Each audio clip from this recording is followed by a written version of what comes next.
Selamat sore Sobat Pipos, masih bersama dengan saya Syakira dalam Ditalk Banjarmasin Pos Bicara Apa Saja. Masih bersama dengan Putri Indonesia Intelijensia 2022, Mbak Francisca. Oke, Kita masih membahas seputar intelijensia tadi Mbak ya. Nah, apakah selama menjadi Putri Indonesia Intelijensia ada tantangan terbesar gitu menurut kakak? Tantangan terbesarnya adalah kita bertemu dengan banyak orang yang tentunya berbeda-beda bidang, beragam usia, beragam kalangan, yang kita tuh harus bisa membawa diri dengan sangat mudah dan dengan sangat cepat gitu. Jadi bagaimana kita bisa masuk ke sektor manapun, nah itu mungkin tantangannya, tapi bisa aja sih kalau dilakuin karena kita senang dan karena kita memang suka berbicara mungkin ya. Jadi kalau misalnya ditanya tantangan, kalau mungkin tidak menguasai materi itu tantangan. Tapi bagaimana kita punya visi misi tertentu yang bisa membukakan halangan-halangan tersebut gitu. Jadi pintu-pintu langsung terbuka dan orang menyambut dengan sangat baik. Oke. Nah, kalau mempersiapkan diri ikut Putri Indonesia ini bagaimana? Apakah pernah sebelumnya ikut pageant-pageant lain atau ini first time gitu kan? Tentunya udah pernah. Jadi bisa dibilang pageant fighter sih. Wow. Iya, jadi aku percaya kalau setiap orang itu punya kesempatan dan punya pengalaman yang bisa diperhitungkan untuk mengikuti suatu pageant, tidak hanya satu, tetapi jika mungkin mereka belum berhasil di satu batu loncatan tersebut, nggak apa-apa, dicoba lagi aja, karena dulu mungkin berhasilnya di bidang lain yang memang memenangkan juga suatu atribut, tetapi kita mau berdampak besar dan kita mau memberikan manfaat yang besar, nggak apa-apa, ikut lagi aja. Dan itu yang bikin aku jadi penasaran untuk mengikuti ajang-ajang lain sampailah orang mengarahkan aku ke Putri Indonesia. Oke, sampai sekarang jadi Putri Indonesia Intelijensia. Iya. Apakah ini sudah tahap terakhir atau mungkin sepertinya ada lagi? Sepertinya tahapan terakhir Tahapan ya. terakhir, Udah oke. paling on top gitu. Nah, selama menjadi Putri Indonesia Intelijensia, apakah ada obsesi Mbak Cika untuk membantu memajukan Kalsel mungkin dari sektor apanya gitu Mbak? Iya, kalau dari segi sektornya itu di bidang arsitektur, di bidang pariwisata, dan juga kuliner, itu tetap Cika coba promosikan sebagai Putri Indonesia Intelijensia bagaimanapun caranya. Pokoknya dibuat dengan sangat mudah dan easy gitu ya. Jadi maksudnya dengan sangat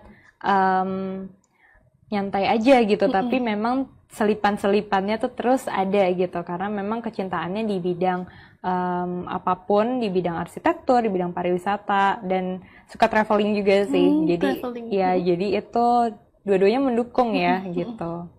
Itu Mbak ya.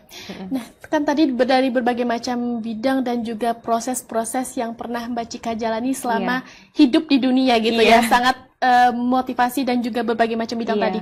Nah, apakah ada prinsip hidup yang selama ini Mbak Cika pegang dan bisa dibagikan untuk Sobat Pipos yang ada di rumah? Ada inspirasi dan sebenarnya motivasi juga. Jadilah terang di setiap kegelapan sebenarnya gitu. Jadi mungkin panggilan hati juga gitu ya, untuk melakukan semuanya bukan dengan paksaan, bukan dengan keinginan orang lain, tapi bagaimana kita bisa memberikan satu dampak positif yang sebenarnya mungkin di pihak orang lain tidak begitu terasa, atau bahkan mungkin di mata orang lain itu sangat bermanfaat gitu. Jadi apapun pandangan orang itu tidak bisa sama, dan kita tidak bisa mengontrol ekspektasi manusia. Jadi kita terus memberikan dampak dan berharap sama Tuhan aja gitu, dan ikhlas untuk menjalani semuanya. Jadi tidak merasa bahwa semuanya tuh paksaan dan bukan satu kewajiban sebenarnya, tapi bagaimana kita sebagai manusia harus bisa memberikan manfaat sampai nanti kita mungkin dipanggil gitu ya, gitu sih. Oke Mbak Cika, kita balik lagi membahas tentang Putri Indonesia Intelijensia Kak ya. Nah kan sebelum-sebelumnya itu pasti Mbak Cika punya senior-senior yang dari Kalimantan Selatan yang juga naik ke tingkat nasional yang di kontestasi yang sama gitu. Apakah pernah bincang-bincang sama mereka dan berbagi-bagi saran juga seperti itu mungkin? Iya, tentunya pernah. Yang waktu dulu kesini tahun 2022, itu 2 tahun lalu, itu persiapannya tentu mampir dulu ke senior-senior. Kita mampirin ke Ananda, dan kita mampirin tahun sebelum aku ada Kak Ayu Rara.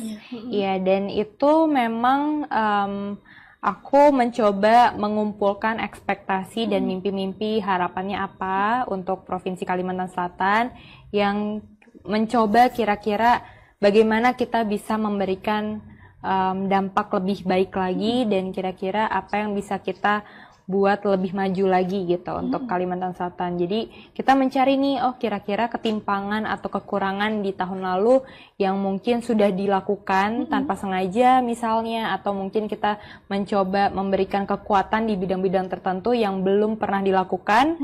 Jadi itu sih yang ternyata setelah dikemas dan dilanjutkan, oh ternyata bisa ya gitu. Apakah itu jadi sebuah beban gitu Mbak ketika ketemu sama senior-senioran dengan prestasi-prestasi mereka dari Mbak sendiri? Tentunya enggak, karena kita menganggap semuanya tuh sama-sama putri, sama-sama teman, yang tentunya sama-sama visinya untuk memajukan Kalimantan Selatan. Jadi nggak ada rasa bersaing atau mungkin ada rasa segan untuk tidak menyapa gitu ya.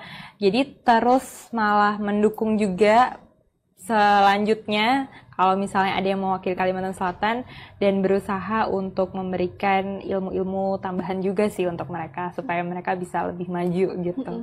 Nah kadang Mbak ini ya, kalau di generasi sekarang kan mungkin berbeda generasinya dengan generasi Mbak ya. Mereka tuh kebanyakan yang insecure, minder dengan kemampuan dirinya mereka masing-masing, takut untuk mencoba gitu. Dan saya juga sering merasakan kayak gitu. Nah apakah ada tips, saran, dan trik mungkin yang untuk mereka yang merasa seperti itu? Oke, kalau dari minder dan segala macam itu sebenarnya hanya ketakutan dari diri sendiri ya. Jadi jangan terlalu mengecilkan potensi yang kalian punya, yang sebenarnya tuh dilihat sama orang lain tuh itu salah satu kelebihan kita yang mereka juga takuti sebenarnya. Jadi harus keluar dari zona nyaman, mungkin sering-sering berkomunikasi dengan banyak orang, harus juga menyampaikan apa sih impian-impian kita, sekecil apa sih keinginan kita kepada orang lain, yang ternyata mungkin itu adalah membukakan pintu-pintu kesempatan kita di depan gitu, yang kita tidak tahu ternyata, oh iya kita nggak menyadari ya kemarin kita berbicara ingin deh menjadi putri Indonesia gitu, ternyata jalan hatinya dan lingkungan mendukung, akhirnya ternyata prosesnya berjalan dengan sangat baik gitu, jadi akhirlah ke Putri Indonesia. Jadi jangan memikirkan hanya untuk diri sendiri, tapi bagaimana kita bisa membuat dampak dan manfaat untuk orang banyak. Jadi emang harus keluar dari zona nyaman. Mungkin kalau untuk dari segi penampilan kita juga bisa explore bagaimana kita berpenampilan, mungkin kita update dari dunia fashion kalau mungkin suka dunia fashion, dan mungkin kita juga bisa update di bidang ilmu secara informasi, bagaimana secara global kita lagi di bidang pemerintahan atau mungkin peristiwa apa yang lagi sering terjadi. Jadi itu kan membuat kita mengeksplor diri dan juga bisa adaptasi dengan lingkungan gitu. Oke. Nah tadi kan kita ada berbicara tentang memilih antara seni tadi Mbak sama akademik. Nah bagaimana sih caranya biar kita tuh bisa berani memilih sesuatu yang memang berdampak dengan hidup kita? Kayak kan kebanyakan orang takut untuk milih ya, jalani aja keduanya padahal nanti ujungnya nggak jelas gitu. Oke, sebenarnya baiknya prioritasin satu. Kalau kita bisa ngambil dua-duanya, kenapa enggak? Itu sih salah satu moto hidup juga. Jadi kenapa bisa dibilang multi talent, atau mungkin kenapa bisa semuanya jalan berbarengan. Tapi memang di pikiran sendiri tuh dua-duanya suka, di bidang seni suka, di bidang arsitektur juga suka. Tapi kan dua-duanya bertolak belakang.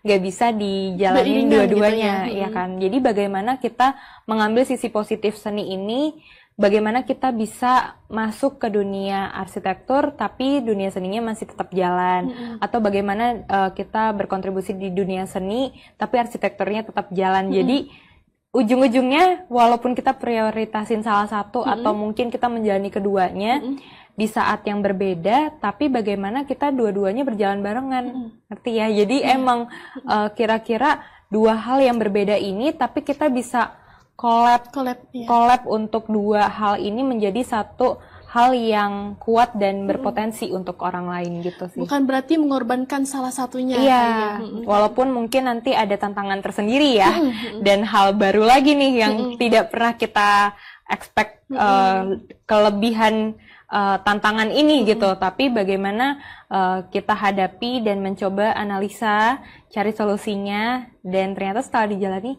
loh kemarin kok bisa ya gitu. Jadi flashback juga gitu. Oh ternyata bisa ya, ketakutan-ketakutan kita lewatin. Itu bikin kita lebih berkembang dan jadi upgrade diri gitu. Oke, keren sekali. Nah, masih berbicara tentang Putri Indonesia nih. Lengsernya itu di tahun 2023. 2023 ya? Untuk ketemu dengan generasi baru. Nah, itu bagaimana perasaannya? Kayak habis udah masa jabatan nih gitu. Nggak sedih sama sekali karena di Putri Indonesia itu kan tadi nggak ada mantan Putri Indonesia ya. Iya, betul. Jadi memang Putri Indonesia di tahun berapa biasanya, dan memang malah 1 tahun pertama itu masa-masa yang paling sibuk. Tapi setelah 1 tahun itu malah lebih sibuk lagi di bidang lainnya gitu. Jadi mungkin kalau dulu lebih banyak kontribusi di bidang entertainment dan juga nempel terus dengan tugas-tugas yang sudah diberikan. Tapi kalau setelah 2 tahun dan berikutnya itu malah lebih bebas untuk bereksplor, dan personal branding kita kan sudah ada juga. Bagaimana kita bisa membawa diri kita ke masyarakat dan dalam profesi kita ingin seperti apa. Oke.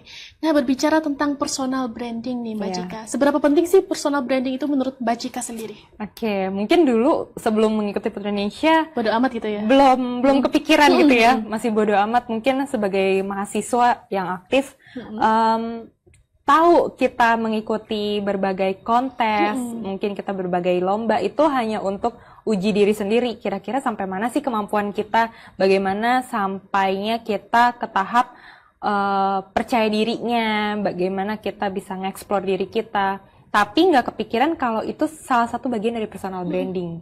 Dan ternyata personal branding itu adalah kumpulan-kumpulan aktivitas kita dari zaman dulu, dari kita kecil, yang kita bisa kemas bagaimana itu bisa berfungsi di diri kita sampai sekarang. Dan jadi itu sebuah perjalanan yang panjang, bukan hanya 1 bulan, 2 bulan, dan jadilah personal branding gitu ya. Kita mengemas semua perjalanan hidup kita dan proses menuju yang lebih baik. Jadi bagaimana kita mengumpulkan prestasi-prestasi yang udah ada, dan bagaimana kita lebih berkembang lagi menunjukkan potensi yang kita udah ada tapi belum kita lakukan. Oke, itu tadi pentingnya personal branding bagi Mbak Cika ya. Iya. Oke. Nah, yang terakhir dong, boleh berikan closing statement-nya untuk wanita perempuan di Indonesia atau mungkin pemuda-pemudi yang ada di Banua nih Mbak Cika.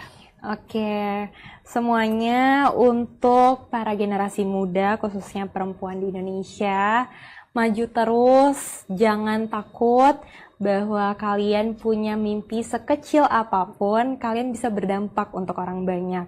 Jadilah diri sendiri, teruslah menjadi terang di setiap kegelapan, karena kalian gak akan tahu kalau kalian gak nyoba, kalian gak akan bisa menjadi terang kalau kalian gak masuk ke dunia yang lebih gelap daripada kalian selama ini jalanin. Jadi teruslah berjuang, jangan patah semangat, dan semoga menjadi inspirasi buat orang banyak. Oke, itu tadi the one and only Francisca Putri Intelijensia 2022. Oke, keren sekali ya. Itu tadi pesan dari Mbak Cika untuk pemuda-pemudi yang ada di Banua. Nah, tidak terasa kita sudah 1 jam berbincang-bincang. Harusnya mungkin bisa lebih panjang lagi ya. Nanti di belakang Mbak Cika kita akan bahas asmara mungkin. Iya, boleh. Seru banget soalnya.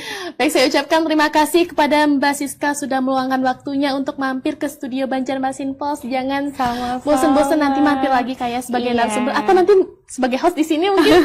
Boleh, kalau misalnya nanti kita bisa berbagi. Oke, baik.